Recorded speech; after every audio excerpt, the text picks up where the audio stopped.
Hi, everyone, and thanks for joining us for episode 722 of People Behind the Science.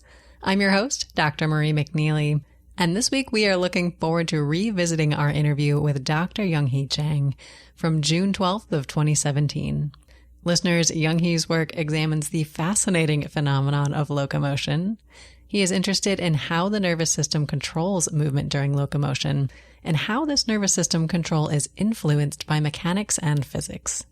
Young-Hui studies different modes of locomotion like walking, running, and hopping in a range of different species. And during our conversation, Young-Hui shares his experiences in life and science, and we hope you enjoy listening to this episode of People Behind the Science. Every day, discoveries are made that will change our understanding of the world around us. Dr. Marie McNeely is here to bring you the brilliant minds who are making these discoveries so they can share their incredible stories and take you on an amazing journey. Welcome to People Behind the Science.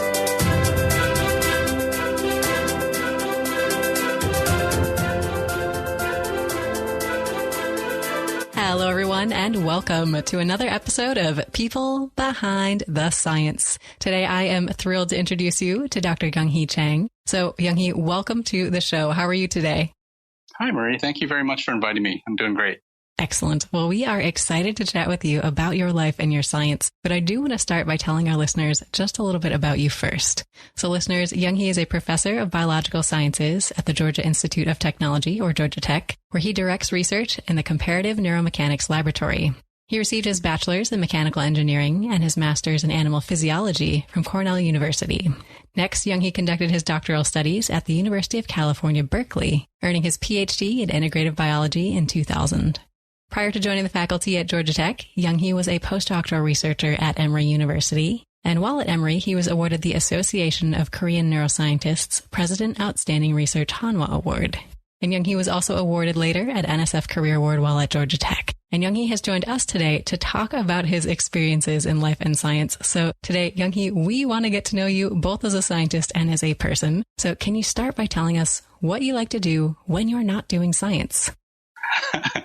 Well, I think, first of all, as an academic scientist, you never really stop doing what you're doing. You're always thinking about things. But in my sort of off time, I really enjoy being with my family.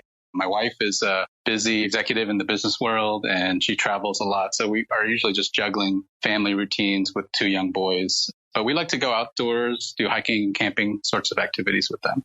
Fantastic. So what ages are your kids? 7 and 11. Okay. They're at that age, we're more wrangling them. They're still not too cool to hang out with you, right? Yeah, right. Well, great to get a window into how you spend your time when you're not doing science. You mentioned things like hiking and camping. Can you tell us about what got you interested in the great outdoors? It's funny, I never actually grew up as a very outdoorsy kid. I was always into team sports and things, but a suburban kid, never really did much fishing or camping. And we enrolled our kids in the Scouts program. And next thing I know, I'm start a campfire. Put up a tent and right. Yeah, I'm learning probably more than they are as we go through, but I've been really enjoying it. It's been a lot of fun. Oh, I love it. So we do want to talk about your research side next then, Young-Hui. Can you tell us, how do you describe what you do to someone who's maybe not at all familiar with your work? Yeah, so this is something I came up with as my motto, if you will, as a graduate student. But I'm interested in learning how we get from here to there, simply put. I'm interested in things with legs that walk and run and hop and skip and things like that. So I do what's called comparative neuromechanics. So the neuromechanics side is really just an understanding and appreciation for how the mechanics or the physics can influence the neural control of movement and locomotion. The comparative side is I put that in because I really try to approach things with this perspective of broad species level mechanisms. And so I learned in graduate school something called the Krog principle. So this is named after a Nobel laureate in physiology, August Krog. And this principle basically states that for many problems, there is an animal on which it can be most conveniently studied. And so this idea that you come up with a question that you want to answer, and you don't necessarily want to just run to the standard model to study that. Right, right. There's the fly's not best for everything. Yeah. Exactly. And so it's this understanding that nature has already done the experiment through evolutionary time. And so you look for these sort of extremes in behavior that will give you the most insight. And then you can look for it in the more sort of non-extreme examples. And that's what I enjoy doing. It's getting that insight and then trying to look for that principle across many different species. And then that tells me that it's a more general, broad principle. Very cool. So do you have a favorite species whose locomotion or movement you've studied? I've been really fortunate. I've taken part in some fun experiments, both directly for my research and also for helping some of my colleagues with their research. So we've looked at vampire bats, jumping, horses galloping on treadmills, elephants, penguins. I don't know which one's my favorite, but they were all just so much fun to work on. It's really what got me into science in the first place. Well, that is phenomenal. And I love talking to scientists about what sparked their interest and what motivates them to go in every day and tackle the seemingly endless to-do list I think that we all end up with. So, Young-Hui, do you have a favorite motivational quote or a saying or a force that really keeps you going? I'm not really a motivational quote guy, but I think in college, my oldest brother told me this, and I think it's attributed to Henry Ford, although I've heard different people getting credit for it. But whether you think you can or you think you can't, you're right. So this idea that you're sort of in control of your own destiny and your attitude can really affect the outcome, I think is something that I always sort of come back to that when I hit hard times and things. Definitely. So do you consider yourself a pretty optimistic scientist? I think so. Yeah. I think you have to be critical. And in some ways, I do find that I'm always looking for the problem in things. But in general, I think I like to look at the bright side of things. Wonderful. Well, now I'm curious to hear a little bit about some of the people who might have inspired or motivated you along your journey. I think as scientists, we collect so many mentors and work with so many wonderful people who can really direct the course of our career. So are there any that really pop out in your mind? I've got a funny way of looking at this. I look back on my career up to this point and I see very specific people in my life. And I break it down roughly into three general roles that they played in my development as a scientist. So I see a role model as being different than a mentor and that being different than an advocate. If I can go through that real quick. A role model to me is somebody who's a little more like my peer, maybe a few years advanced from where I am in my career, but somebody that I can relate to. I know their work and I can sort of see what they're doing and emulate what they're doing. So those folks for me have been people like Daniel Ferris, who's at Michigan and now at University of Florida. He does brain-machine interfaces and exoskeletons, really cool stuff like that. And Lena Tang, who is also one of my collaborators and colleagues at Georgia Tech and Emory, who's an expert in neurophysiology and postural control. They're a few years ahead of me. I watched what they did. They're hugely successful. And my thought was if I could be half as successful as they were, that I would be just fine. And it really helped me alleviate a lot of my angst about pre-tenure and things. So mentoring to me specifically is somebody that I can turn to for very specific advice. This would be a more advanced career scientist. So like to me, I look back and it's really my PhD advisor, Roger Crom. This is the person I would turn to how do you write a cover letter for a grant? How do you mentor students? Those types of questions. And he was always and still is acting in that role for me. And then I see an advocate as somebody who maybe you're not interacting with on a daily basis. You're not asking them specifically for advice on things every day. They can do that. But mostly they're really helping you behind this without you knowing. They're advocating for you. I discovered that my postdoctoral advisor, Richard Nichols, is probably that person for me. As a postdoc, I got invited to a conference symposia that I had no business being in with these really famous scientists. And he would never admit to it, but I'm pretty sure he was the one that sort of passed on the opportunity and told them to contact me. So I think these people are really important in the development of a career. And I didn't really recognize it until looking back, but I think that's important. Well, I'm really glad you brought up this advocate figure. I think we often do talk about role models and mentors on our program, but this idea of having someone in your corner kind of lining up opportunities for you, maybe working even behind the scenes sometimes, is really important. So do you have any advice for students who are maybe looking for these traits in someone that they can connect with?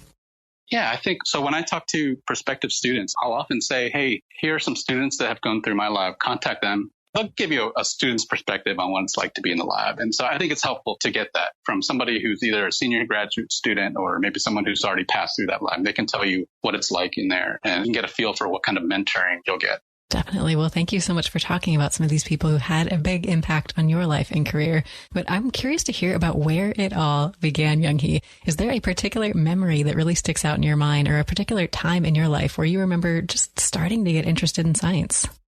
I think I spent my whole life as a child ignoring this desire to do science. I grew up always being interested. I used to watch these Mutual of Omaha wildlife shows on TV with my dad. I loved them. Again, I was a suburban kid. I didn't really got out to see these things firsthand, but it shows the importance of some of these TV shows that actually can reach people. Stuff like your podcast, for example. I think being able to reach people who don't normally get this type of information. Mm-hmm. But I got to college. I was an engineering major. I was pre-med, and I was driven to get into med school, but I was never really passionate about it. And it didn't really click for me. And then in my senior year, I took a course where a guest lecturer came in, John Bertram, who would later become my master's advisor. And he talked about doing biomechanics and horses and goats and all this really cool stuff. And I started working in his lab as an undergrad, and I was just hooked after that. I got some really fun experiences, and I would really credit John for giving me that love for science. And really, he's the one that introduced me to the whole thing. Fantastic. Well, I love that you brought up this idea of getting your exposure first from TV shows, because I was kind of in the same boat where I'm watching the Weather Channel and getting really excited about it, or like weird documentaries on the Discovery Channel. And I think you're absolutely right. In a lot of cases, if you're not one of these people who lives in a sprawling outdoor environment, this is your first way to connect with the natural world. So I think that's awesome. And I'm curious, what led you to gravitate towards an engineering majoring? So what really attracted your attention there? Well, again, I think I was told as soon as I could walk by my parents that I would go to medical school. So this was always in my head. Mm-hmm. Two things that I really loved coming out of high school were actually English and sort of math science. And between those two, I decided that engineering might give me more practical opportunities. And if all else failed, I could always become an engineer. And I sort of like the physics and mechanics aspects of it. So I got into engineering that route. But as I said, engineering for the sake of engineering, looking at structures and beams, it's great. Serves a great function, but it's not what really turned me on. And it wasn't until I started applying these principles to biological systems that I got really excited about it. Fantastic. So then tell us a little bit now about how you went from this point of going into engineering, deciding that maybe you don't want to go to medical school. What then took you to where you are today? Yeah. So again, this experience with John Bertram at the veterinary college. So I was helping with a couple of projects, like I said, with vampire bats and how they jump. Eventually, my master's thesis, we looked at gibbons, and these are lesser apes that swing by their arms through the trees. So we were looking at those dynamics. And that's where I really fell in love with science and decided that that was a career for me. I moved on to Berkeley, where I worked with Roger, and we looked at humans and how they ran, but we would look at funny conditions like simulated low gravity running or added weight running or added inertia as you turn corners and things like that. So I really got an appreciation for working with human subjects and under much more controlled conditions that maybe you could do with animal research. After I left Berkeley, many of my peers, we came to the conclusion that if we wanted to really understand how you control movement, it wasn't just all biomechanics. We certainly had an appreciation for the influence of physics and mechanics on movement, but we really needed to learn some more neuroscience. And that's where I went to Emory to learn some neurophysiology with Richard Nichols. And at that point is where I really started to integrate all of these different areas from science. And now you are there at Georgia Tech today. So can you tell us about a project that you have ongoing in your lab right now, the one that you are just the most ecstatic to be working on? There's a few directions I think that I'm really excited about. We were looking at neural control of movement, as I said, for the past 10 years. And one of the new areas we're getting into has to do with adaptation and learning, motor learning. And that's one area that I'm really excited about. We're doing human models and rat models of this, but that's not what I'm going to talk about. I'm actually going to talk about sort of a serendipitous project that happened. We were looking at rats, actually. And a colleague came up to me, and they have this really cool injury model. It's a knee osteoarthritis model in rats. So these rats are predestined to sort of develop osteoarthritis in their knees, and they can do things like scan the cartilage, and they have a very predictable pattern of degeneration in the knee cartilage. So what we want to do is look at that, but also look at the behavioral correlates of that, which is not often done. In fact, in small animals like mice and rats, it's almost impossible to measure their movement patterns accurately because they have all this soft tissue on them, skin and muscle that move around. So we typically would put these little markers on their skin for humans, measure their movements, and that's great. But in rats, you have this huge amount of movement artifact that you can't account for. So I happen to have this special equipment in my lab. It's a high-speed X-ray system. So you can take X-ray images of a rat at 150 times a second. And we've got two of these crossing in a beam, so we can actually get a three-dimensional reconstruction of the skeleton that's moving. And so the cool thing that I'm really excited about is that we're able to show that if you exercise the rats, if you run them, let's say 30 minutes a day, 4 times a week for 8 weeks, what we found is these running rats, these exercise intervention rats, it actually accelerates the osteoarthritis. So we can not only see the degeneration in the cartilage of the joint, but we're also seeing behavioral correlates that match what you see in humans. So you get this sort of knee varus alignment that occurs in these running rats, which corresponds to what humans do, sort of a bow-legged stance in these rats. And so that's been really cool to see that this vertical integration from sort of cellular level damage all the way up through behavior, and it all sort of seems to match the right story. Oh, this is fascinating. One thing that I didn't tell you, we have a third group of rats where we immobilize them. So we essentially put a cast on their leg. The thinking was that we would unload the knee, sort of the opposite of exercise, right? As it turns out, what we did was we just trained the rats to not use that limb. And they were limping around on the other three legs. And at first I thought, well, this is unusable because we've essentially just trained them to do something different. We're not really seeing the effects of osteoarthritis. Right. So they do this really weird kinematic pattern when they walk. They're hopping on their three good legs. And then we looked at the cartilage. What we found is they have a completely different pattern of degeneration as a result. I mean, you always see the same pattern of degeneration with this injury model. We have a very different one. And it looks really interesting that it seems like we're seeing some causation effects here, that the kinematic different loading pattern in the joint is actually causing the degeneration. And one of the things that's been really hard to do in this area is to tie what comes first. Are you limping and changing your gait because the degeneration, or does the degeneration pattern happen because you're using a different movement pattern? So really a cool aspect of animal models is that you can actually look at the pre-injury case and in a controlled way look for causation. That's been a lot of fun to do. Well, this is really cool. And you mentioned this high-speed X-ray system, 150 times per second. It's able to take those X-ray photographs. Are you limited in terms of the size of the organism you can use in the system? Is it kind of mice, rats only, or can you get bigger? It's limited by the equipment size. You can get bigger sizes. Ours is limited to a capture volume about the size of a soccer ball. So you can get a whole rat in there, or you can get, let's say, one joint of a human in there. And we're actually looking at a project with human subjects as well to do this similar types of things. Very cool. Well, this sounds like a fascinating project, and it sounds like your journey through science in general has been an exciting adventure. You've got to work on a lot of cool animal models, answer a lot of fascinating questions. But so far, we haven't yet talked about some of the downsides, the challenges, the pitfalls, and I think every scientist goes through them. So I love sharing these stories on our program with our listeners to give them an idea of what life and a career of a scientist is like. So, Young-Hui, can you share with us a story of your own failure or challenge and how you worked through it? I don't know if we have enough time to really discuss all of the failures that I've had. It's a separate interview on a different day. Right. You could do a whole series, I think. But one thing, I'll start off with a general comment. I think science is really about controlled failure. We scientists, I think, are constantly trying to reject our own ideas, right? We come up with what we think is a great theory, and then we immediately try our best to prove it wrong. And in the best case scenario for our pet theory would be for us to fail at rejecting our theory. Mm-hmm. That would suggest that we're actually right. So it's sort of this constant struggle of being able to deal with failure, I think. One of the things that we do in our lab, I give this credit to a friend and colleague of mine, Anna Ahn, who's at California. She introduced me to this concept of the pi rule. So all my students know about this. Essentially, for any research project, think about how long it might take you to do and then multiply by pi. And that's probably what it's really going to take in terms of the time and effort. So the more realistic picture. Yeah. It's just sort of this idea that, okay, expect things to go wrong and be able to handle it. I was kind of hoping someone would get to eat pie in this rule, but no. Yeah. Well, you could eat pie along the way. That helps. You could.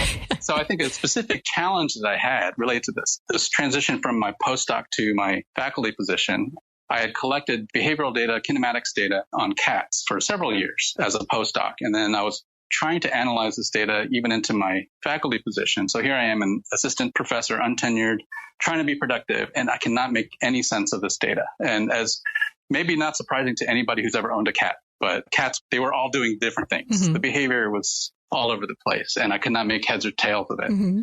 It really took me literally years thinking about it. And I had to draw on several different areas from my past. So I looked at my experiences in comparative biomechanics. I looked at some of the new stuff I had just learned in neurophysiology, some of the even newer stuff that I was learning at the time in dynamical systems theory and motor control. And the conclusion I came to was that I was looking too closely at the problem. So typically what you do when you measure kinematics is you look at joints, right? So you measure how the joint moves over time, and then you quantify that, and then you compare that to some other condition. And that's where I saw every cat doing something different. If I panned back a little bit and I thought more holistically, what's the animal trying to do? What's the function? What's the task goal for that animal? Started thinking about center mass movements, started thinking about what's the whole limb trying to do, not just the joint. All of a sudden, all the data just fell into place. Every cat was doing the same thing. The paw position relative to their hips, the endpoint position, were identical across all cats, injured or not injured or doing whatnot. They were all of a sudden very similar. And that was sort of the aha moment. So that really just shifted a lot of my research focus in this direction. Like, what really are the controlled variables for movement and what are the task goals? I've since repeated the experiment in a rat model, and I've got even stronger results. We found that these sort of hip to toe movement patterns are indistinguishable from, say, a rat that's healthy and moving just fine from a rat that has paralyzed muscles in their leg. We've also since looked at the same general principles in humans and seen that humans generally do the same thing, whether they're hopping or running or walking, if they have a limb amputation or not. We see sort of these same types of things happening. So I'm fairly convinced that this is probably the way locomotion is controlled, is that there's sort of these task level, limb level functions, and there's a lot of variability at the joint and muscle level that if you focus too much on that, it could become hard to pull out the principle. Definitely. So was there ever a point where you contemplated giving up on this cat data in the midst of this process? Every day. Yeah, I just threw everything at it. Mm-hmm. And nothing was really satisfying to me. And it wasn't until this came, and this is something I tell my students, is to think about what's the conceptual framework that brings together the whole problem. It wasn't until I was able to come up with this framework and look at it with the right lens that I saw what I needed to see there. And there was a lot of times where I really just was pulling my hair out. Yeah. And I think it's so easy to get mired down in those details because we do tend to, as scientists, focus in so closely on one specific thing that sometimes you do miss the big picture, and you have to take that step back and say, okay, what is the purpose of this overall? And use that to kind of reframe everything. I love it. So now, can you tell us next about a success story? We don't just want to talk about your dark days. Tell us about one of these happy moments in science that really meant a lot to you. I think that dark day actually ended up being a success story, thankfully. One of the things I'd like to bring up is a recent success. So I brought up this idea of doing side projects all throughout my graduate career. And more recently, a side project that my colleague Lena Tang, who's also one of my role models that I mentioned, we worked on this project on flamingos. And this was something that was a lot of fun to do. We were completely just doing it on the side. She and I both do more biomedically related research. So basically always took the back burner in terms of priority. 2 untenured assistant professors. We were busy trying to get grants and do biomedical research. So whenever we had time, we would make progress on it. So it just got published a couple of weeks ago, and we were able to show that flamingos actually are able to stand on one leg, which is, of course, the natural question that many people ask, but they can do it without very much muscular effort. So the big question we were asking was how much muscle activity does it take to really stand on one leg and balance on one leg? And we were able to show with behavioral data that their postural sway actually decreases when they stand on one leg. And in a cadaver, we were actually able to get a dead flamingo to essentially stand on and support its body weight on one leg. Oh, wow. So we're fairly convinced that there's a passive mechanism in there somewhere. Aside from the details of the actual findings, I think this was a nice victory moment for me. I jokingly would call this the Albatross Project because I felt like it was just constantly hanging around my neck for years. Mm-hmm. But we were finally able to get it out. And I think it was a victory for sort of curiosity-driven research. We were just purely doing it because we were curious and it was unfunded. We would work on it a little bit, and then a month would go by, work on it some more. And so I'm embarrassed to say it took about 10 years to get this out. So we actually knew the results for many years. But I think it's interesting. My wife actually brought this up. She said, no one else published this in all this time that you had this? We've all been thinking about it. Yeah. Yeah. But I think it really speaks volumes about who's doing what research.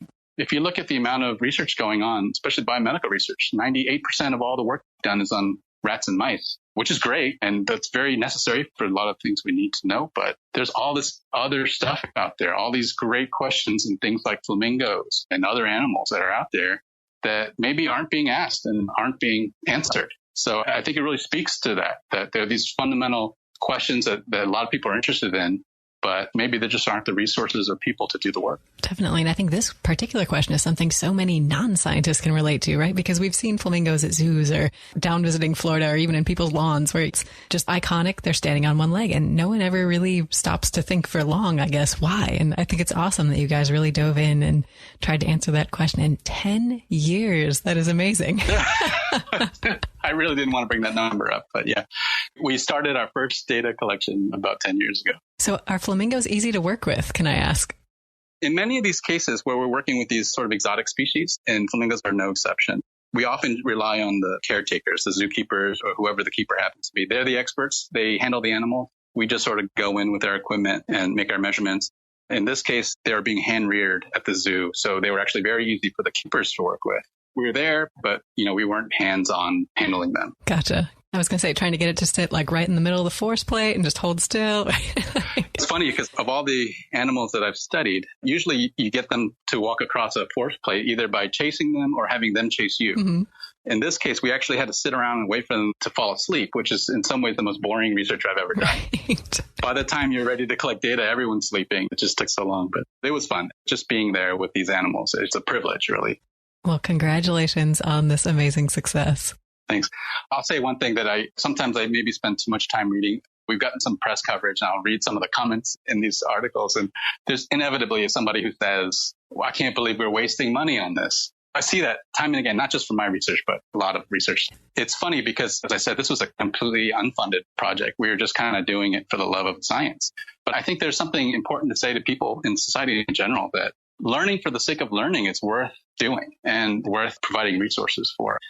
It's certainly a valid point that taxpayers want to know where their money is going, right? And you need to be accountable to that. And I totally get that. But I use a tree analogy for this. People want fruit, right? Everyone looks at a tree and they say, what fruit does it give you? And do I like that fruit? But you don't get good fruit or a good yield in fruit without a good trunk and a good root system. And so to me, the fruits are the sort of applied research that everybody wants. But the basic science is the trunk and the root system that really provides the foundation for all of that. And so without the trunk and the roots, you're not going to get good fruit. I wish people recognize that a little more. It would be good if that message got out there, I think, a little more. Definitely. And I think that's such an important point, because even some of these projects where there might not be an immediately evident application or a fruit on the limb at the moment, but by building those branches, by building our knowledge, there might be something that has a huge impact on down the line. So we can never know that. I'm reminded, there's a short anecdote. There's a story about a beetle that is a parasitic beetle that bored into different plants, and it was devastating to crops and things like that. And this one entomologist was studying how these beetles mate, and they were actually singled out by a senator for wasteful government spending. Why are we learning about sexual behaviors in this beetle? And he was actually one of the first people flagged for this as wasteful science. And it turns out that he was the key to solving this parasite problem. It ended up, some people calculated it to being billions of dollars in economic savings because he was able to use what he knew to help eradicate the species. So you never know where these things are going to come from. Right. We never know where flamingos, how they stand when they sleep, is going to save us money in the future. Yeah. Well, fantastic to hear about one of these successes. And I know we've talked a little bit about your research and a little bit about life outside of science. And one thing outside of science I do love to talk to all of our guests about is what they are reading. I'm a book junkie myself and always on the lookout for what I should be picking up next. So, Young-Hui, do you have a favorite book that you can recommend to our listeners today? With my work and the family life, I unfortunately don't have as much time for pleasure reading as I used to. I used to love, as I mentioned, I was almost an English major in college. I used to love comparative literature. So whether it was sort of science fiction or the classics, I really enjoyed the process of analyzing and digging in and tearing apart these texts. And that's probably why I eventually went to science. But more recently, I think I'm more into pleasure reading, sort of as an escape. And one thing that I think might be relevant for this crowd today is a book by a Nobel laureate in physics, Richard Feynman. And it's not as boring as it might sound. It's called Surely You're Joking, Mr. Feynman. And it's a collection of anecdotes that Richard Feynman has from his life. And some of it's science related, but most of it is just sort of his personal life. And you'd be surprised how entertaining the life of a Nobel laureate might be, from his bongo playing escapades, or he was one of the key people that figured out how the Space Shuttle Challenger exploded, and sort of the behind-the-scenes look at his life. I really enjoyed it. It was quite entertaining. A lot of humor in there as well. Excellent recommendation. So we will add this to our website for our listeners to find there. And I love these history of scientists stories, the kind of behind the scenes look at life as a scientist. So, and now one thing that I do want to chat with you about as well is some of the other parts of a science career that I think a lot of people don't necessarily see. And one of these elements is travel. I think there are so many opportunities as a scientist to travel and see the world and share your work with other people. So Young-Hui, do you have a favorite place that science has taken you? I totally agree with that. I've been able to go to some great places in the name of science. So I've been to Singapore for conferences, South Korea. I was an NSF summer research fellow in Korea for 2 months. It was fantastic. Been to Spain. I think one of the most memorable experiences I had, and this is a bit of a funny anecdote perhaps, I was in graduate school out in Berkeley, and Roger came up to me and said, "Hey, this upcoming spring break, how would you like an all-expense paid trip to Paris?" Oh, wow. And he paused for a moment, and he said, "California." So Paris, California is a very small town in Southern California. It's one of those things where everything's a dirt road. Mm-hmm. And they have a facility there that's an amazing training facility for elephants. And we went down there and spent a week studying specifically a baby elephant, how it walked. We took all this lab equipment that's pristine in the lab, expensive equipment, threw it all in the back of a van and went down and set the whole thing up in a dirt paddock, basically, and had these elephants walking around. It was a blast. It was so much fun. Oh, that is amazing. So did you ever make it to Paris, France? I haven't. It's still one of my goals. Phenomenal. So can you tell us about what it was like then being there working with elephants? So this is going back to one of my huge failures. Mm-hmm. So my role in the project was really the hardware guy and the computer guy. We had these force plates that we normally had under a treadmill, and we have 16 channels of data coming in. So we basically took the treadmill apart, just took the force plate down, and we actually literally mounted a force plate in the dirt, which is a feat in and of itself. So we're in there. I'm the guy pushing the buttons of the computer, making sure we're collecting data, and they're in a bit of a hurry. So we're running back and forth, and this baby elephant is doing great. So we're just collecting a ton of data. I'm clicking the buttons as fast as I can to keep up, and the baby needs a break, so it's going to nurse for a few minutes. So I go back and start checking the data files, and I look at the folder, Mm-hmm. and we've got all these files of data that we just collected, and each of them say 17 kilobytes of memory, which is not what you'd expect. They should be megabytes, right? Right, yeah. So my face just strained of all color, and Roger recognized that. He looked at me and said, "What's the matter?" And I said, "We didn't get any data." And we just sort of huddled for a second, and we're like, you can imagine the movie scene here with all the faces around the huddle. What do we do? What do we do? Nobody tell the elephant. Yeah. It was a simple fix. We were able to solve that problem. But yeah, we lost a lot of good data there. So that was one sort of failed experience. As I mentioned before, this stuff happens, especially in field research, all the time. You have to improvise and sort of work your way around things. Absolutely. Well, thank you so much for sharing one of these fantastic memories from travel as a scientist. And I think part of the travel aspect brings people together. Like you said, you're working with your team, sometimes under these difficult situations, you're trying to troubleshoot on the spot. And I think there are so many characteristics of scientists that aren't necessarily included in the view that the general public has of scientists, or maybe the stereotypes that we get.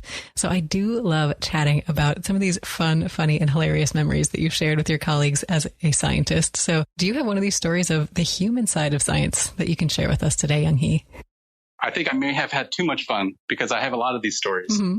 One in particular that stands out, back at Cornell. So this is at a veterinary college, right? And my advisor, John Bertram, was able to bring in all these great cadaveric specimens. We were in an anatomy department at the time. So of course, we've got all these different specimens in there. And I mean, we had Siberian tigers, giraffes, alligators, all these great things in there. You normally never would get access to looking at something like that. One day, he happened to get a 5-foot-long, 300-pound hammerhead shark. Oh, my goodness. So this is sitting there, and he wasn't really doing much with it for a while. And I think the statute of limitations is up on this, so I think I can talk about it. A group of grad students and I were able to take the hammerhead out of the lab, and we ended up at one of these local gorges that Ithaca is famous for. So we're off. For folks from Ithaca maybe listening, this is at Flat Rock Gorge. Mm-hmm. The water runs about 12 inches deep there, so it made it all the more hilarious. So we brought all this fishing tackle, fishing gear with us, and took pictures with this 5-foot hammerhead shark. It looked like we had just pulled it out of the river. It was even more fun because the large marine predator pulled out of a very shallow freshwater river. So the last thing I did before I left Ithaca, literally on my way out of town, I stopped by one of the really popular local brew pubs, the Chapter House, and I dropped off a framed picture of us with this hammerhead shark. And this is one of those pubs where there's millions of pictures on the wall. Oh, yeah, yeah. So this was my claim to fame, really, is I had a picture up on the Chapter House wall with this hammerhead shark. So that was a lot of fun. That is amazing. So how many people did it take to get it out of the lab? That's a big, heavy shark. Yeah, I think we had 5 people. It was in this big tarp, which, of course, we never let the thing out of the tarp because we didn't want to lose it or anything. Mm-hmm. So there were some harrowing experiences. We got it down that little hill next to the water and took pictures trying to hide the tarp and had to casually avoid some dog walkers and things like that. But it was a lot of fun. Mm-hmm. Just taking your shark for a walk, no big deal. Yeah. And then did you sneak it back in like nothing had happened? Yeah, exactly. And I don't know if anyone was the wiser other than the picture that just showed up at the bar. That is phenomenal. I love this story. So do you know, is the picture still hanging up there? Occasionally people would send me pictures. So I know it was up there for years. Unfortunately, the Chapter House actually burned down a couple of years ago. Just a freak accident. But so I think it was lost. But I have some of these photos that people sent me. So yeah, now it's just the stuff of legends at this point. Yeah, right. Well, thanks so much for sharing one of these amazing memories with us. And I think in working with your colleagues, there are so many fun, funny people in science. And not only is it great to have these escapades, getting things outside of the lab, having fun, but it's great to talk about the big questions in your field with these people and kind of bounce ideas off of each other. And I love asking everyone we have on our show, what is one of these big questions that you have in your mind? So Young-Hui, if I give you everything, if today you had all of the funding, staff, technology, feasibility, whatever you needed, what is the one question you are just dying to know the answer to? Wow, that's a tough question. We're usually dealing with the opposite problem. I think the big questions that I'm really interested in are, what are the knobs that are being turned in the nervous system? What are the control knobs that are being turned to do things like walk and run? But in addition to that, I think getting more transdisciplinary than just mechanics and neuroscience, I would love to bring in ideas from cognitive neuroscience. So not just motor systems, but learning, memory, language, being able to look at these problems across these somewhat disparate fields. I mean, they all go to the same meetings and such, but they don't always interact with one another. So as I mentioned before, the endpoint position of your foot as you're walking, there's no single neuron or single muscle that can control that. It's an integration of many, many parts. And so there has to be a conceptual abstraction of what that represents in the nervous system. Just like we would form words or sentences, there's this conceptual abstraction that has to take place. And so I would love to look into how these systems overlap, and they're probably drawing on very similar resources and neural substrates to do all of these things. So I think I'd be really interested in going in that direction. And if I had unlimited resources, I would do it across many different species. I call myself a comparative physiologist, but back at Berkeley, they would sort of laugh at the notion that I'm comparative, because I'm comparative in my mind because I look at different species and I look for similar principle. Evolutionary biologists would say they're comparative if they're actually doing things in the proper phylogenetic context. So they're looking at sister groups and outgroups and things like that. And they're actually looking for evolutionary relationships. But what the problem is, it's really difficult to do physiology because it takes a lot of time. Even this is one reason why rats and mice are used so much, is because it takes time to develop these animal models and do these really complex experiments. And it's a hindrance to do that across many species, and the right species to boot. So that would really take a lot of people and a lot of resources to do something like that. But can you imagine trying to do a really cool physiological study where you actually have it in a phylogenetic tree, so you can see where that neural controlled behavior emerged in some lineage of mammals or something like that? That would be really fantastic. I don't know if we could do that anytime soon without some significant effort.